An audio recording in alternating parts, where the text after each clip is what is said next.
Hey, what's up? Alex here. As you can see from my t-shirt today, we are going to do a home assistant smart home tour. It feels like it's been quite some time since I did a home assistant video. In terms of the family, I would say this is quite a standard Singapore household where you have a young couple with two kids in their primary school, preschool, and also a helper staying together. So in terms of renovation and of course the smart home setup, I would say this is a very practical use of space and budget. A lot of smart home companies like to come up with smart home package. I don't do any of these, but if you were to ask me to come up with a smart home package, I think this is a good baseline of what I will propose. Instead of doing this the typical way of showing you what devices we have at each of the rooms, I think I will do it from the devices perspective and show you exactly what I will propose and recommend for each of the smart home category. In terms of lighting and switches, the cheapest and easiest way to do it is by using dumb lights, like these track lights and ceiling lights, especially if you don't have a false ceiling. And going with smart switches, definitely go with the Zigbee ones. And you want those switches that support neutral because you want to repeat the Zigbee signals across to the other rooms, to the kitchen, to the other spaces. So for the smart switch, what we have over here is the Akara H1 smart switch in gold color, and this has a very clicky sound. Very similar to your traditional switches, you have 1 gang to 3 gang, very easy to understand and replace from your current existing setup. And for smart switches, I would say they are quite expensive in the range of probably $80 to $100. So I will always recommend for the setup, especially for carpentry LED points, because these are lights that you wouldn't intentionally go and switch them on and off. So I wouldn't put a smart switch to pad with all these LED lights. Instead, I'll put a Shelly relay inside. So Shelly relays can be paired to a normal conventional switch. So if you want to have switches, you can still do it and you can still switch it on and off like this. But on a day-to-day basis, these kind of LED lights should be automatically switched on at certain point of the day. Then when you do a goodnight scene, then it will just switch off together. So instead of doing the typical way of connecting every lighting point to an exposed smart switch, I think using a solution of a hidden switch paired together with a smart relay is a very good way to help you save money. So all you need is just one smart switch for each zone. Like for the kitchen, there's just one switch, entrance. For the living room, you can have one or max two smart switch. I think anything more is a bit over. Then one switch for the entrance for each of the common rooms, as well as the bathroom. Then stepping into the master bedroom. These are all original switch cutouts, so you can just replace with smart switches. Don't need to do anything extra. Then another example of lights that should automatically be on, something like that niche display LED lights. Besides switches and lighting, the next thing that I'll recommend for a basic smart home setup is your window covers. Whether you're going with shades, blinds, or curtains, what you see over here is a Roman shade from Smart Wings, and this is using Zigbee motors.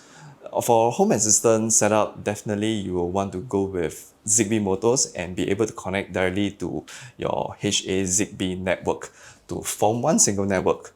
Okay, what you see over here is a master bedroom using S4 curtains, and this is also from Smart Wings as well. And using a Zigbee motors going directly to a home assistant is much easier to manage as compared to other solutions that might require additional hubs to go with. Alright, so the next category is your HVAC controls, which is your AC, your fan, as well as heater for the bathroom. For AC, I would say the easiest way is to go with Mitsubishi Starmax AC and put the SpaceMate module inside. That way it connects to MQTT directly for local control. Very fast and responsive, unlike models that goes to the cloud. And another good thing is you can always pair together with a smart switch. So when you press a smart switch, okay, then it will automatically switch on the AC. Okay, just one button control with conditions is able to tell if it's on, then switch off, it's off, then switch it on. For smart fans, I would usually recommend to just go with 0.1. So this is the 0.1 Cyclone in white color, which I have over at my own place as well. You can go check out their website. They have different models, different design, depending on your own preference. For the dining space, you can see this is a different design altogether. Then for the living room is another Cyclone 0.1 fan. For point one, I find that their fans are very value for money, and in terms of fan speed, I think it's one of the strongest that you can find already. At the lowest speed one, this is how fast the blades move, and this is how fast it gets at a higher speed 6. Without a smart fan, you are only able to control the speed via the remote control. But with a smart fan, you are then able to add the fan into the Tuya Smart Life app. From there, if you are running your smart home on Alexa, then you are able to control from the Alexa app or via Alexa voice assistant.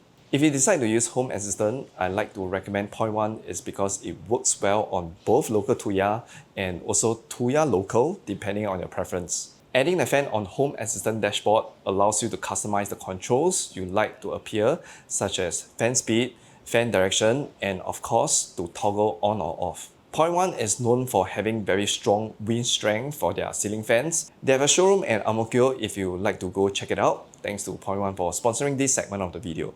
Alright, so next I want to talk about the heater solution. So what we have over here is a normal storage heater.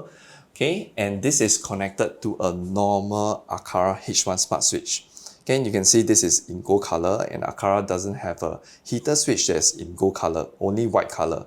So the way how I do it is having this smart switch to connect to a contactor, then the contactor will connect to the heater directly, instead of using a heater switch, because heater switch lifespan is very short because it gets very hot constantly, and using this solution is a much better approach in the long run, where it's just a normal smart switch, connect to a contactor, and the contactor will interface with the heater. Since we're at the bathroom, then let's talk about the sensors and what is the setup that we have over here.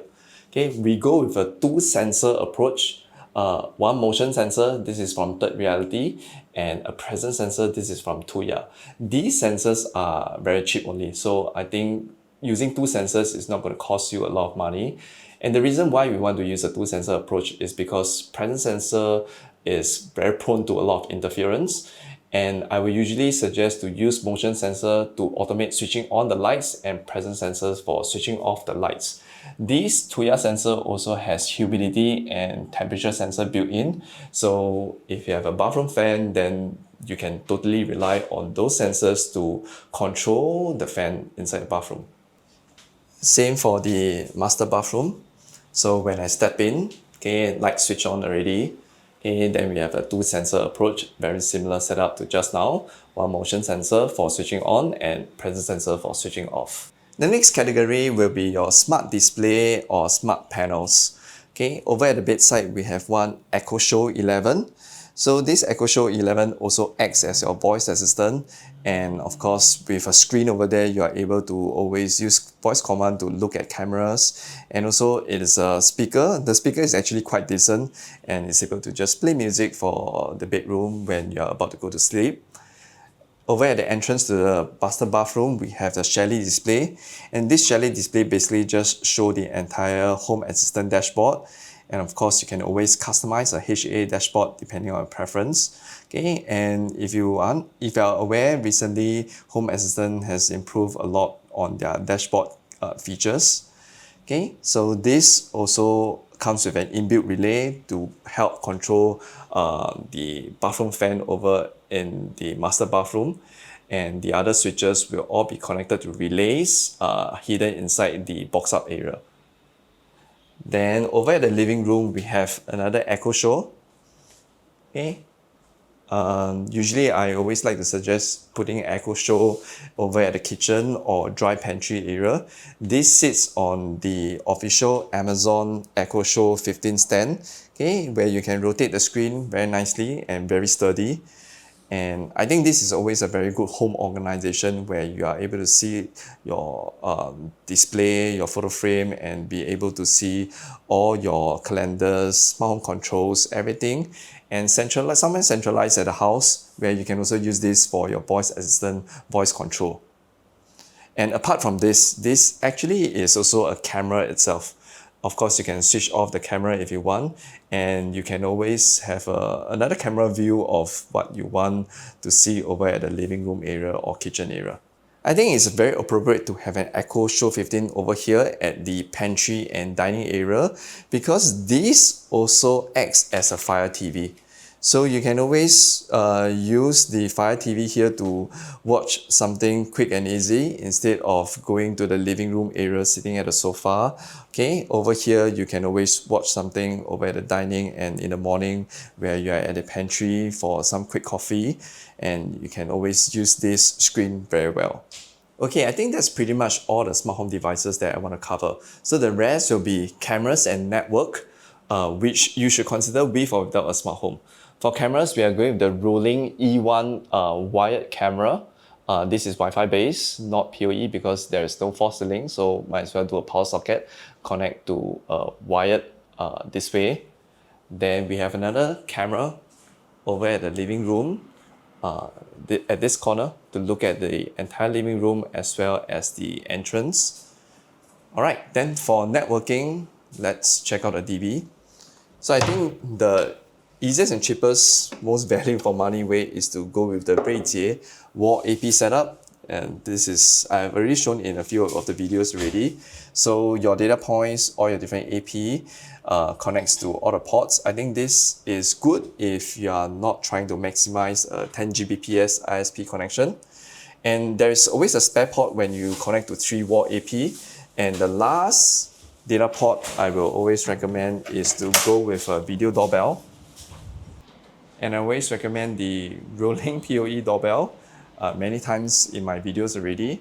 And that will easily connect to your Ruijie gateway come PoE switch and place over here in the DB. So basically 4 ports, 3 ports for your wall AP, 1 port for your video doorbell, and 1 connects to your ISP. We also have a Yale Connect Hub, which means that we are having a Yale Smart Lock. Okay, so basically this is the same model as what I have over at our own place. This is the Yale Luna, but this is the updated version. This is the Yale Luna Pro Plus. Okay, mine is like the first gen. This is like the updated version already. And very lastly, I'll show you the brain of the setup. Will be our home assistant green, which is kept over here at the living room TV console.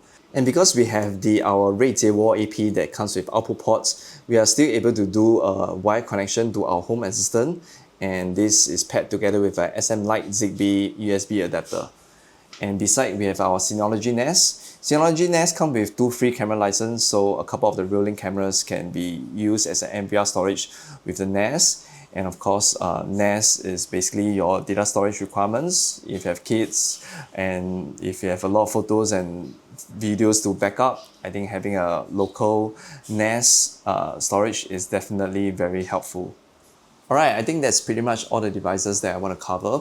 You can see there's a very wide range, but a lot of all these devices I would say is not the most high-end, but still able to give you the best value, best capabilities and features across for your entire setup. So like I mentioned in the beginning of the video, if I were to come up with a baseline package, I think this entire setup will pretty much form the most of it. Lastly, I just want to say that the implementation of this setup, everything went on so smoothly for me. I didn't encounter any weird issues.